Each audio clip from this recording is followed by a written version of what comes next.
Do you like reading free books and books before they are released?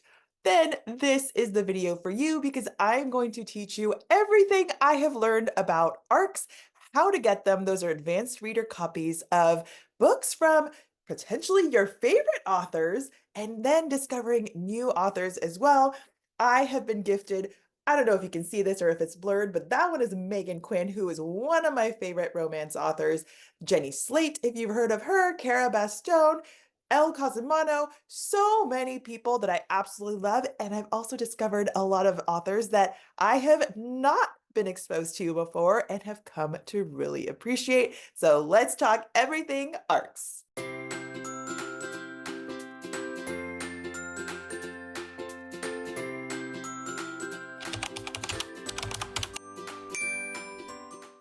So I am using a website called NetGalley. I learned about it because I love Abby Jimenez books. And if you have not heard me talk about her books, they are amazing.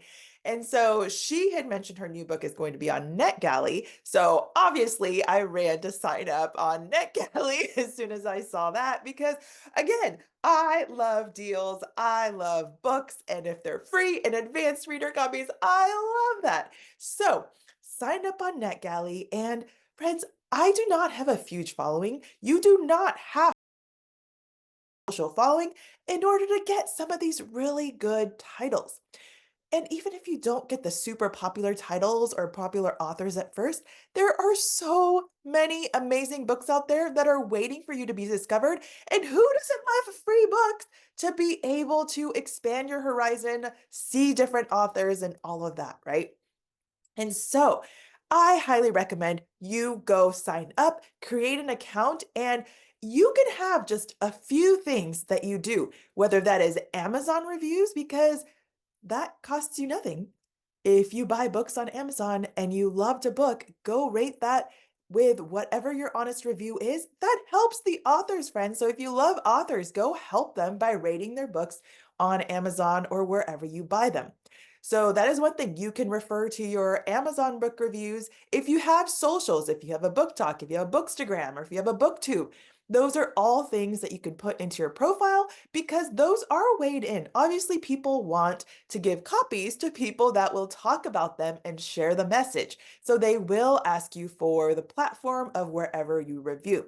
So I highly recommend if you want the really good ones, start posting those reviews so publishers and people picking the ARC viewers or ARC readers can see what kind of content you create. So that is one thing. You do not have to have a huge following, like I said, but you do need to have some sort of way that you are talking about books. Now, once that happens, like I said, my stuff is not huge. I do have an Amazon storefront. I do have a book talk, which is my main book spot, I guess, social spot. I do have a bookstagram, but it's not super active. It's really just reposting some of my book talk videos. Booktube, you all are here. So you being here helps, right? To connect with more authors, connect with more publishers, connect with more everyone that likes book content and wants to share with my audience that loves stuff that I love and want to hear from me. So thank you for being here. You are helping all the different things that I would like to do in the book world. So you all are very much appreciated. Just wanted to throw that in there and want you to know. I will add that if you are going to get these reader copies, you will need to make reviews. You don't necessarily need to post them in all the different areas like your Amazons and your Goodreads and all of that necessarily. However, you do need to submit feedback on what you liked, what you didn't like, just your honest review on the book to the NetGalley site. That is a requirement.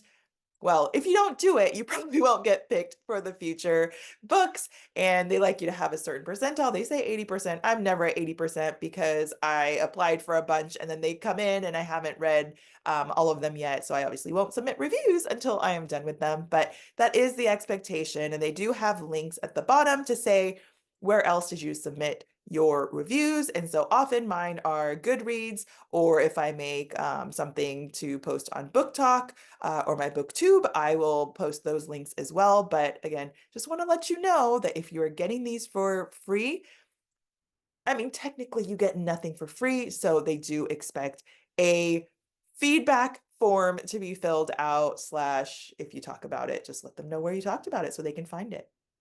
Don't pretend to be someone else. Don't pretend or give information that you think they want to hear so that they'll pick you. Just be you. They just want you and the people that you can share honestly with. Let me show you some of the titles that I have received, and I have it on my iPad here, my mini iPad, which I absolutely love. It's not a Kindle. Sometimes I borrow my kids' Kindle because, pro tip, you can actually use a kid's Kindle as an adult Kindle. Um, you can just turn off features. If you want more info on that, comment and I'll just walk you through how I do that, so that they're not seeing my content, because some of my content can be a little spicy. But there's a whole kids section and all of that. But here are some that I have received, and I don't know if you can see this. Okay, well, I'm going to include some screenshots. So these are some of the ones that I have received.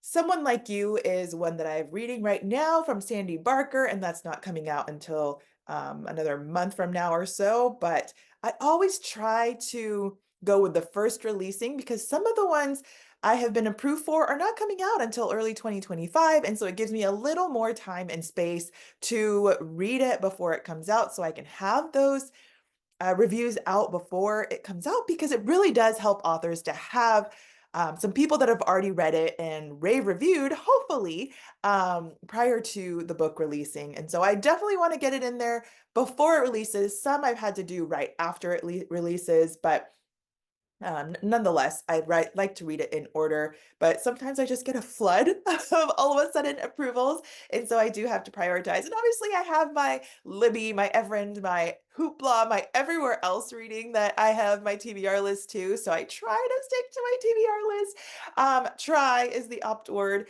but everything else. But there are tons of different genres. So I know I have a lot of romances lately, but there are business ones, there are biographies, there are thrillers, there are fantasy, there's all kinds of stuff. So whatever your genre, it'll be there. And there's one right here that I got recently. It's called The Ultimate Guide to Raising Mixed Race Kids, which is more like a workbook. So there's just all kinds of different interesting things. And I got the Busybody series, which is like the mini mystery ones from Amazon Originals, which includes some of my favorites like El Cosimano and Jesse Tanto. So that I was super excited about that. But that is also available on Kindle Unlimited. So everything here might be available for free at some point in the future, but it's also fun to get it even like a few days in advance. I also have a I Don't Want to Cook book, which are dinners done easy in one pot. And I thought that might be a fun one to have for my children or my husband, who are less of the super intensive cooking people. I really like to cook, as you know, but other people in my family do not. So I thought, oh, maybe we can get some ideas for easy weeknight dinners for other people to do. And then I have The Perfect Rom-Com by Melissa Ferguson. I read something else by Melissa Ferguson and enjoyed her, but this would be the second book. Promise Me Sunshine by Cara Bastone, which I absolutely loved. It's not coming out, I think, until March of 2025, but it is beautiful. I will talk about it more later, but Promise Me Sunshine, mark that for the future when it comes out. I loved it. How My Neighbor Stole Christmas by Megan Quinn. She is one of my favorite rom-com authors. If you're okay with spice and you want some like giggling, laugh out loud types of books, her Agitator series, her Vancouver Agitator series were what hooked me on her. And this one was fantastic too. So if you're looking for a holiday read, it just came out, released in October. So it is out there already and it is super cute. I have a book by Jenny Slate, which is called Lifeform. It's about motherhood, and she just puts a funny spin on all the things, all the thoughts, voices things that we might be thinking as parents of like, what kind of crazy thing do we do raising these people in our bodies? And then all the sacrifices we have as mothers and parents in general. It's just funny and some thoughts there. Bad Publicity by Bianca Gillam, which is my first book by her, and it was a good read. Under Lock and Key by Lana Ferguson. That was actually my first book of Lana Ferguson's as well, but I have seen so many different books by her, and I read a few other ones after I read that one. Time to Rise by Helene Holmstrom, which is also a fun. I think I had a lot of food and reading or reading about food in these books, which is really fun because those are two of my jams. Like The Baking Game by Rachel Hannah was also about baking and these two bakers and love that comes out of the competition. And so I really enjoyed those. I think I've learned that those are two of my joys, two of my loves, and mixing them together makes me really like a book more. When you relate to something, right? It's just fantastic to, I don't know, it just hits in a different way emotionally. And so some might love it less than I did just because they're not big bakers or food people or whatever. Built to Finish was also a cool one. It is by Stephen Picnic, but it is more of a he was an entrepreneur, he was a ultra marathoner, and so business type of book more so, or life success kind of book. So a nonfiction, but again, so many different options. Yin Yang Love Story was another one that I recently read by Lauren Kung Jessen.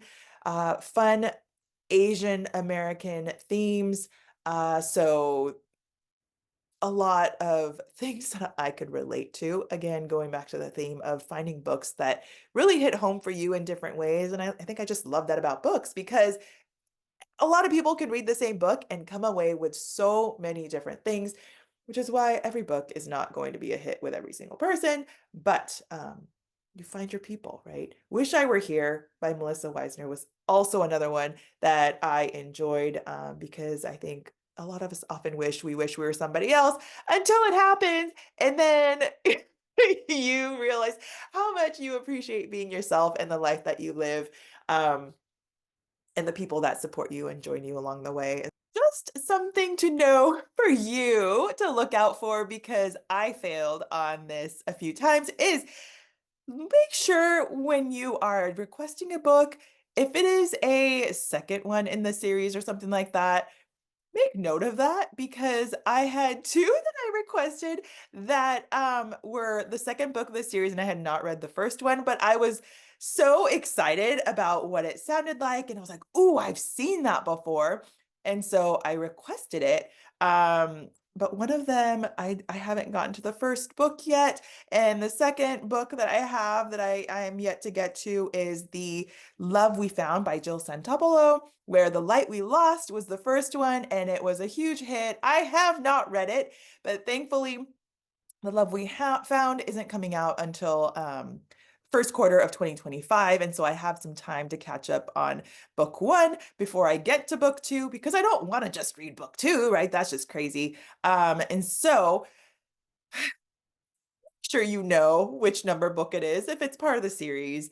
And if you want to go read the first one, I mean, you can still request it if you have time. The Song of Ashes and Moonlight by Claire Legrand. I have not yet read the first one, and this one already came out. And so I need to get to that. I will get to that, but be aware. You do want to be fairly timely and you want to be aware of what it is and if it's part of a series so you don't make the same mistake I do. Learn from what you did, and I'm passing it on so you don't make the same mistake.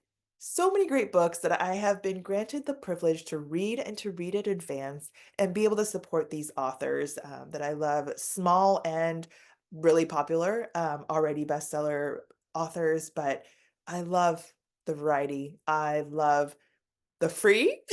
Remember, free is my favorite F word, friends. So if that is yours as well, go sign up for the NetGalley. And I don't get any affiliate commission out of this or anything, but I just want you to be able to enjoy the fun aspect of being able to participate in this and support authors as well. So if you enjoyed this, though, would you go hit that subscribe button as I give you more content that is helpful for you and helpful for authors and helpful for the book community in general. You being here, like I said, helps. So if you want to read more about Abby Jimenez and why I love her so much and why I love her books, go here. Otherwise, I'll see you in the next video.